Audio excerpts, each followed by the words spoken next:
अबे, देखने में एकदम धाकड़ लग रहा है ना। ऐसा लग रहा है जैसे किसी हॉरर फिल्म का सीन हो भाई। हाँ, सीन तो वाकई बढ़िया है, लेकिन इस आग पर गर्मा गर्म 4 वड़े तल कर खाए तो कैसा रहेगा? हाँ, क्या तुम्हें हमेशा बस खाने की ही पड़ी रहती है रंबो? ये आग की रोशनी और चारों तरफ की ये शांति, ये सब हमेशा एक बेहतरीन कहानी सुनाने के लिए एकदम सही माहौल है। हाँ भाई, माया जो कह रही है वही सही है। माया के पास हमेशा एक जबरदस्त कहानी का स्टॉक रहता है। हाँ माया, हमेशा वही परमार्थ गुरु वाली बोरिंग कहानियाँ मत सुनाना। आज जरा धाकड़ और हिम्मत वाली कहानी सुनाओ। माया माया, वही बेकाबू भेड़े और बेवकूफ भेड़िए वाली कहानी सुनाओ। आज की रात के लिए वही एकदम सही रहेगी। चलो सब जरा करीब आके बैठ जाओ। ये कहानी जंगल के अंदर की एक जबरदस्त घटना है। शुरू करें। एक गांव में एक किसान के पास एक बकरी और एक भेड़ थी। दोनों भाई भाई की तरह रहते थे। जहां भी जाते साथ में ही जाते थे। ए बेकाबू भेड़ों, यहाँ देखो, तुमने मेरा पूरा बगीचा तहस नहस कर दिया है। अगर अब यहाँ और रुकी तो जान से मार डालूंगा। भाग जाओ यहाँ से। बेचारे किसान के भगाने पर दोनों ने अपना थैला उठाया और निकल पड़े। भेड़ थोड़ी ताकतवर थी लेकिन डरपोक थी। बकरी बहादुर थी पर थोड़ी दुबली पतली थी।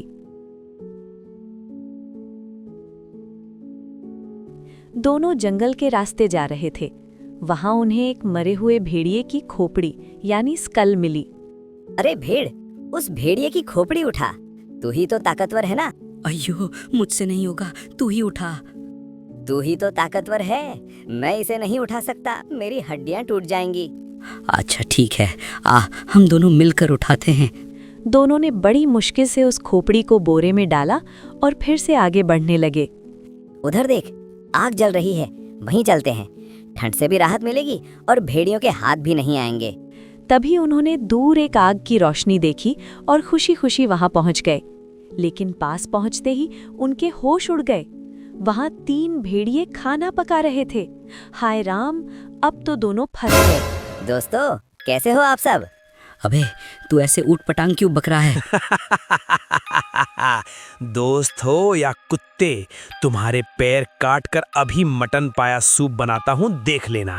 भेड़, हमने आज जिन भेड़ियों को मारा है उनमें से एक की खोपड़ी निकाल कर इन्हें दिखा। इन्हें भी पता चले कि हम कौन हैं। भेड़ को बकरी की योजना समझ आ गई। उसने बोरे से भेड़िए की खोपड़ी निकाली। अरे मूर्ख भेड़, मैंने तुझे बड़े भेड़िए की खोपड़ी निकालने को कहा था और तू ये छोटी खोपड़ी दिखा रहा है। बड़ी वाली निकाल। दृश्य भेड़ खोपड़ी को अंदर डालती है और फिर उसी खोपड़ी को दोबारा बाहर निकालती है। अरे इससे भी बड़ी खोपड़ी निकाल। फिर से वही छोटी दिखा रहा है। इसे अंदर डाल और सबसे बड़ी वाली निकाल। वो ऐसा बार बार करती है। ये देखकर तीनों भेड़िए थर थर कांपने लगे। ये साधारण भेड़े नहीं है बे, तुझे उनका मजाक नहीं उड़ाना चाहिए था। वो बोरी में से एक एक करके भेड़ियों की खोपड़ियां निकाल रहे हैं बे। ग्रेवी, शोरबा अच्छे से उबल रही है।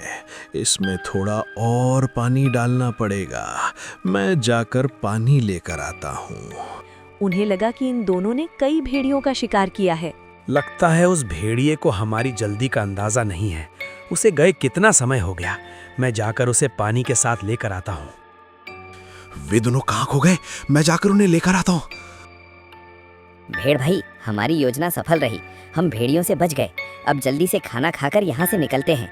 कहीं उन्हें सच पता चला तो वे वापस ना आ जाएं। दोनों ने वहां रखा खाना भरपेट खाया और खुशी खुशी डकार लेते हुए आगे निकल गए। क्या हम भेड़ों से डरकर भाग रहे हैं? 2 भेड़े मिलकर एक भेड़िए को कैसे मार सकती हैं बे? हमें तुरंत वहां जाना चाहिए।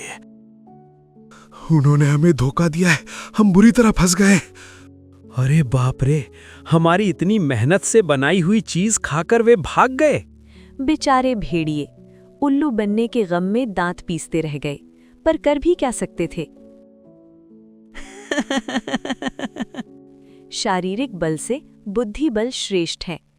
मुश्किल समय में घबराने के बजाय अगर हम शांति से सोचें तो किसी भी दुश्मन को हराया जा सकता है।